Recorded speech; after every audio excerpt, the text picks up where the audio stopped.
Hello everyone and welcome back to DCM, Doritos, Corn, and Mountain Dew, your favorite local video game talk show. I am your host, Howard. I'm David. Let's do some segments because this is our first show of the year. Oh, it is a new year, isn't it? Allegedly. Allegedly. Time's not real. It doesn't feel like a new year. It just Stay woke, feels people. Like, wow, our first episode of the year, we waited a whole month.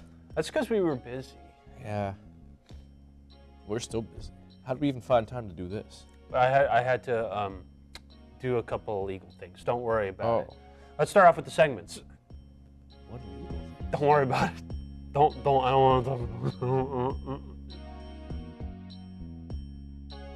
it. All right, so this segment's actually going to be more of a, I guess a tee-hee bit. That's my favorite. They announced the Switch 2, that's the thing. But we don't really care because the issue is it was leaked. Everything about it was leaked. A million times. A million times. So I found an IGN article. I didn't really skim through Okay. it. I just kind of like looked. It's like, did they have a list of what was announced? And we're gonna go through the list and figure out what was actually leaked and what's new. All right, cool. Because I watched the video and didn't look into it. The video provided no specs whatsoever. It just was like, hey, look how cool the Switch 2 looks. And that was pretty much it. I'm like, all right, sick. Maybe I'll get this because I don't have a regular Switch. Yeah, and they did confirm it was backwards compatible like half a year ago. It's coming out this year, I'm pretty sure, so, you know. Yeah. So, yeah, they did say it was available in 2025. That was leaked. They didn't announce a price. And during the trailer, they did show a new Mario Kart. Oh, they did. I forgot about that. Where they changed Donkey Kong's design. Yeah, people were talking about everyone's design. Donkey Kong's was really the only one I noticed that was different. Yeah, I know. I saw Mario, I'm like, this looks like Mario, man. I don't know what to tell you. It looks like Mario. Yeah, I don't really know It's either. Italian. I should know what an Italian looks like. Okay. Along with that, yeah, they also said you can use the Joy-Con as a mouse, which is also a thing that was leaked. So far, the only thing I didn't see that was leaked was the Mario Kart. Okay. For me personally. Okay, so far we're not doing too well. They showed off images of the Switch, which I also saw was leaked. All right. Awesome. So I knew what it looked like before any of these pictures here. But this is what it looks like. It'll be, they confirmed right here. I think they already confirmed this, but it's going to be, I don't remember if they said specifically. I remember they said digitally they confirmed it. I don't know if they confirmed physically, but I did see the rumor was that it was physical. And yeah, they confirmed that Switch 2 plays both physical and digital Nintendo Switch games. Why would that even be something they have to confirm? Wouldn't that just be something you would expect from a console? Do you not remember the PS4 and the Xbox? Well, no, I know. No one ever said the Switch isn't backwards compatible with the Wii U. I guess that's fair, I guess. All right. Yeah. All right. And then along with that, they're having this big like, oh, hey, we're going to actually do a fuller announcement of it later, which I saw that and I was like, okay, whatever. Then someone leaked the whole launch lineup. Okay. Now, go on. Now, again, I can't hold the salt to it, and I also forgot most of the details. But again, someone leaked and it was like the Mario Kart. I think Red Dead Redemption 2 was on there. Okay. Metroid Prime 4 is going to be a launch title, and there was something else. But I'm like, you have to hurry this up. Everything got leaked. And I'm not talking like, oh, the night before. I'm talking, I knew about like the months. The mouse thing? Months in advance. Yeah, I'm talking like, I think the mouse thing was like leaked in summer of last year. Yeah. This was announced in January, a half a year. Yeah, it's not great.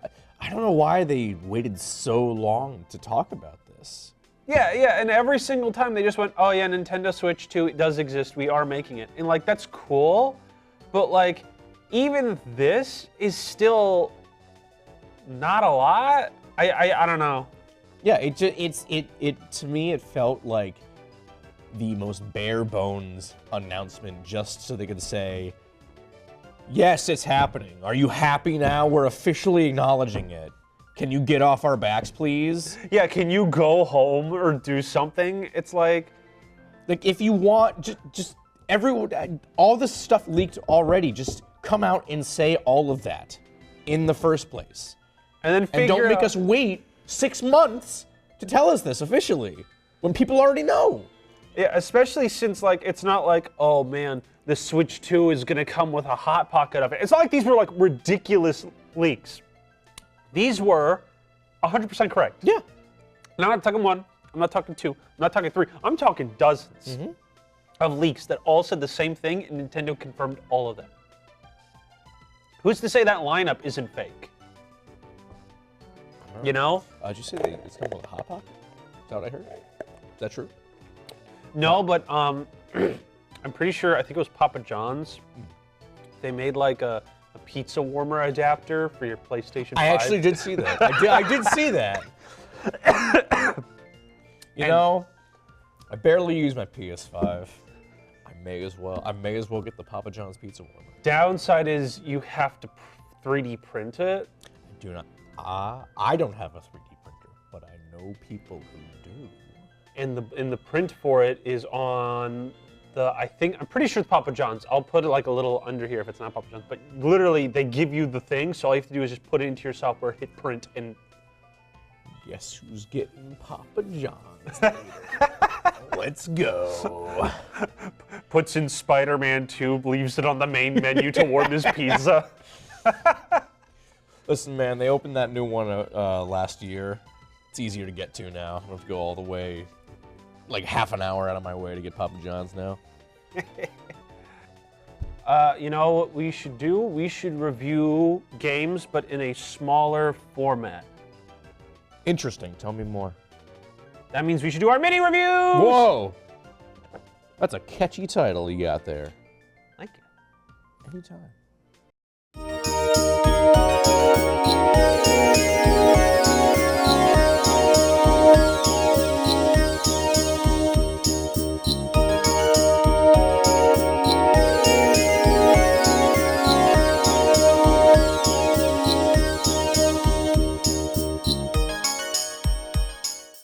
So what have I been playing? I've been playing Like a Dragon, Infinite Wealth, the 9th mainline entry in the Yakuza franchise, and the second following the new protagonist and rebranding of Yakuza to Like a Dragon, with Ichiban Kasuga as the new protagonist. The game, if you didn't know, went from an open world beat 'em up where you play as Kazuma Kiryu, a Yakuza member. See, that's where the title comes from. And it transitioned to an RPG at Yakuza 7 Like a Dragon, with the excuse that Ichiban sees the new protagonist sees every single street fight as an RPG because he was addicted to Dragon Quest.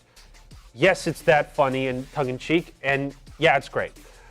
So the last game I really liked, Like a Dragon, Yakuza 7 Like a Dragon. It was a perfect transition, and they even passed the torch from protagonist to protagonist in the very well done manner. I was actually very impressed. So how do you follow this up, right? Critically acclaimed game, sold really well. How do you follow it up for the 8th entry, Infinite Wealth?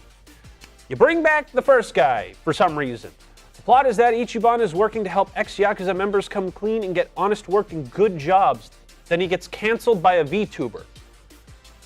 Confused, he then asks the local Yakuza clan, the Siryu clan that's still around, if they're to blame, and he's like, nah, but hey, fun fact, your mom is actually alive and in Hawaii. So Ichiban goes to Hawaii, and he finds Kiryu there, who's on a secret mission to find Ichiban's mom before he dies of cancer. And then they have fun in Hawaii, so this crime thriller mystery. The gameplay's fine, not too much has changed from 7's turn-based combat. So when you enter combat and Ichiban goes into his state of lucid hijinks, basically he imagines people have a job and that job has their own skill trees, so you can be like a chef and do fire moves and knife moves and stuff like that. And you can change this job at any time when you're not fighting. They added more jobs, like more Hawaiian-themed jobs, like hula dancers, and they added some wacky ones like cowboys and samurais, which are very fun classes. But it's mainly the same gameplay. The main issue for me comes down to the story and the pacing. It mainly harms the game. The game takes forever for the plot to go anywhere. I think literally the plot really kicks off at chapter 7, and that's halfway into the game. Because it's just mystery on top of mystery on top of mystery on top of mystery, and there's not really a good end goal or like character development. Because it's like, oh, we have to find Ichiban's mom, but every single step we take, there's like 30 mysteries we need to unravel that just magically unravel in front of anyone. I'm sorry, in front of everyone, to the point where when the villain's revealed, it's close to the end of the game. They have to do their whole backstory right before you fight them. These are like jobbers. They're nobody. Especially when Kiryu, at the halfway point, Kiryu and Ichiban split. They both, Ichiban stays in Japan, Ichiban stays in Hawaii, Kiryu goes to Japan. And every single chapter you switch between them. They each have their own party member. The issue then comes in is every time you switch from one to the other, the levels don't go up for the party, but they go up for the enemies. So every single time you start a new chapter in the second half of the game, you have to stop and grind for like at least 30 minutes to an hour, slowing the pace of the game to do literally anything, just to be told at the end of the chapter, oh, hey, we made the enemies' levels go up so high, you also need to now stop at the end of the chapter and grind again. And then, yeah, okay, cool. So what does this lead to? Does it lead to everyone coming together in the end for one big fight? No. It's both separate with two villains that have no screen time. One of them has about like 5 minutes of screen time, by the way, and it's not worth it. And that's mainly the big issue, is that the pacing is affecting the plot and the gameplay, so it just kind of becomes a slog in the second half. To me personally, it's like the most mixed bag of an RPG you can get, where it doesn't feel too confident of what it wants to do and what direction it's going in. If you need a new RPG and you beat 7 already, then sure, pick it up when it's on sale. There is some good moments. It is fun to play. But for a casual RPG fan, there's so much knowledge because of Kiryu being in the game that you have to play 0 to 6 to understand anything going on for them. So I personally am going to give this game a 6 out of 10. It's all right. I'm hoping this is just a rough patch before they commit to Ichiban being the main guy that they're going to focus on. So when Like a Dragon 9 comes out, it'll just be him. All him. That's all I want. Because he's a great character. I like him. You know what's cool? Fishing. You know what else is cool? Video games. So by that logic, a video game about fishing should be peak gaming content. Such is the case with Dave the Diver. Because the best thing about it is that you're not just sitting on a chair with a rod in your hands. I don't like the sound of that, actually. I'm gonna keep on going, though. I didn't think about that. I didn't think that through, but I'm just gonna keep going. As the title implies, you're diving down into the deep to take matters into your own hands and grab those sea creatures directly. The cool way to fish, with a harpoon. Obviously, it's all for a good cause, though. It's not just fishing for the hell of it. You have a whole sushi restaurant to operate. And once you're done fishing for the day, the game shifts to a restaurant sim. This was something I had no idea about. I just thought it was a cool little diving game. I didn't understand there was a whole other half of the game I wasn't aware of. So at that point, you have to keep up with orders, curate a menu, serve VIP guests, prepare for big themed events that you have to go for. And I've never really been really interested in seafood. But now I'm like, dang, this all sounds kind of good. I kind of want some sushi now. Stand by for that. I'll do DCM sushi reviews coming soon to the channel, don't you worry. New junk foods, let's go. New junk foods, let's do it. This also includes growing your own rice and vegetables to make certain dishes. You have a fish farm to grow so you don't have to do your other job of diving as much as you already have to. But Dave the Diver does not stop there. In fact, I am consistently surprised by how much this game gives you to do. In addition to catching every single sea creature in existence in a not-so-subtle Pokemon homage, the game also has you delving into the mythical Sea People Society, a mysterious forgotten race of ocean-bound intelligent creatures. Mer people. They're mer people. The game eventually has you helping out in their village as well, which includes running errands for various side characters, gambling, my favorite, and horse races. Seahorse races, to be exact. There's a lot to do in Dave the Diver, and 6 chapters in, it still feels like there's still a ton I have left to do. I feel nowhere close to beating it. I don't know how long the game is, but it really does feel like the gift that keeps on giving. There are always more fish to catch, always new recipes to try out, more customers to serve. It perfectly rides the line of chill ocean exploration game with the more white-knuckle roguelite action when you're coming up against some of the more dangerous creatures like sharks or squid, giant squid to be exact. Just the little baby squid aren't that bad. Some of them are, but not all of them. So that is why I am giving Dave the Diver an 8 out of 10.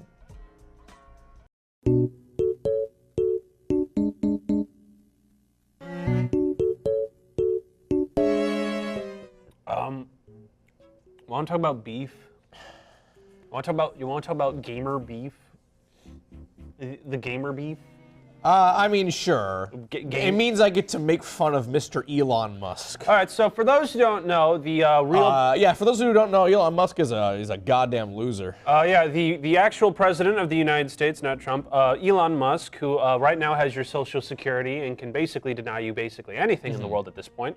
A couple weeks ago, he actually had beef with a man who does not clean his room, Asmongold.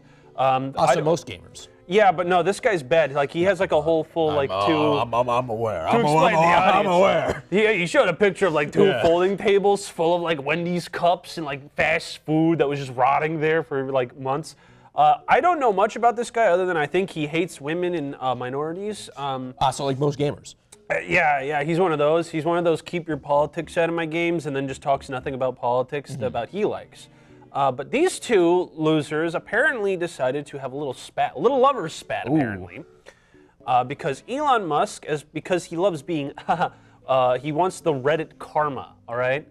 He wants people to like him because he's that much of a loser. That's why he did his little salute. He claims that he is not only one of the highest-ranking Diablo 4 players, which... If you look at his tweeting history, I have to imagine, when does he find the time to play Diablo 4? Because, you know, it seems like that. Well, he's got his phone in one hand. Or, you know, because he's a gamer, he's got the 2 monitors set up. So one monitor set up on Twitter, or, sorry, X. X, you know? And then the other monitor's on Diablo 4. Yeah, when he, you know, apparently, you know, he has like 5 companies, he's inventing things, and he's sitting home playing video games. Yeah. Then claims that he is also one of the largest Path of Exile 2 players. So he's got a 3rd monitor. 3rd monitor, exactly. However, he streamed an hour of his gameplay with his level 95 hardcore character with another streamer, and people began to question it because he didn't know how to do things like equipped armor he picked up or open the map. So people then began to suspect that he boosted or is using someone else's account. So if he's using someone else's account, it's just loser stuff, right? Yeah. But if he paid someone to boost for him... Again, we've already gone over the fact that he is a monumental loser. Yeah, like when in one of our stories in which people go, I would have a beer with him, when we went over a story like 2 years ago where Grimes, when she was recording her song for Cyberpunk or Lines, Elon Musk came in with a flintlock saying, "Put me in the game," and we're like, And we laughed. Yeah. Because that's such loser behavior. I would also have a beer with him, only to get drunk and make fun of him more. I think that is valid. That is very the valid. only context in which I would have a beer with Elon Musk. So he's losing the gamer Reddit karma. So who better to come out than very popular and well-liked, teehee, that's a joke, streamer Asmongold, where he said he'll stream on X for an entire year when Musk proves the hardcore Path of Exile 2 account is really his. So then, Elon Musk then leaked his account, his DMs with him, and then believes that Asmongold's editors, because Asmongold streams, and when you stream, you then hire editors to then make highlights of it, because A, you're busy streaming, and B, why would Asmongold actually work? He actually didn't clean his sink for a year, and there was a whole spider colony living there. So now he believes that Asmongold is controlled by a shadow puppet. Okay. And that he's owned by someone else and removed the X verification that he paid for a day. That's funny. And then he put it back then, and Musk said he did a user change on his end. I didn't do it, I swear. So so these two just started having an argument, and I'm like, bro, why are we having a loser off? Like, what are we doing here? What are we trying to prove? Like, we know there's no way that Elon Musk can just walk up and says, I'm the best Diablo 4 player, does not leave his gamer tag, does not show off any gameplay, walks away, does his weird little X jump next to the president. I'm sorry, shadow president, because he's basically the president. So, like, I don't know what the beef here was meant to even do, other than have two emotionally unstable, fragile men just spat with each other on Twitter. I really hate him. I really hate him. There is genuinely nothing likable about both parties, but you have to be really bad. Because, again, I don't know much about Asmongold. Neither do I. But I have heard genuinely nothing good about him, to the point where even his fans are starting to dislike him, and only, hateful people are now being like, oh, yeah, no, he's great. So, I don't understand how there's any situation where he seemed the guy with the literal a table bigger than this full of old Wendy's cups seems more sane and more emotionally stable. And in a thing where a guy totally obviously paid someone to play Path of Exile 2 for him so he could lie and make people like him. Yeah. I don't. Is this what gaming is now? I guess so. We can't. Every time we talk about it every time we do a show, we never have anything good to talk about here. Yeah. Never. This is always bad news. This is the peak of it. Is the actual president of the United States arguing with some dirty, crusty loser about whether or not he plays Why do we video even games? bring this show back for this year? This is what we're talking about. This is I hate it here. This is what all video game is, and then people get mad at us. It's like oh, all you do is complain. What is good? Yeah. Tell me one good thing that's happened in gaming recently. One good thing. Oh, the Switch 2. It's probably gonna be like $1,000 for a console, a handheld console. 10,000. Actually, I think the rumor's like 450. Okay, that's not bad. That's That's pretty good, actually. Yeah, it's not bad. That's the rumors, though. What, is it a rumor or is it a leak? Oh, I need to double check that. Ooh. But yeah, but I actually do have a random good story if you actually do want one. Oh, please. Okay. Please, okay, thank you. We'll take a break. We'll take a break. All right, that's the end of this segment. All right.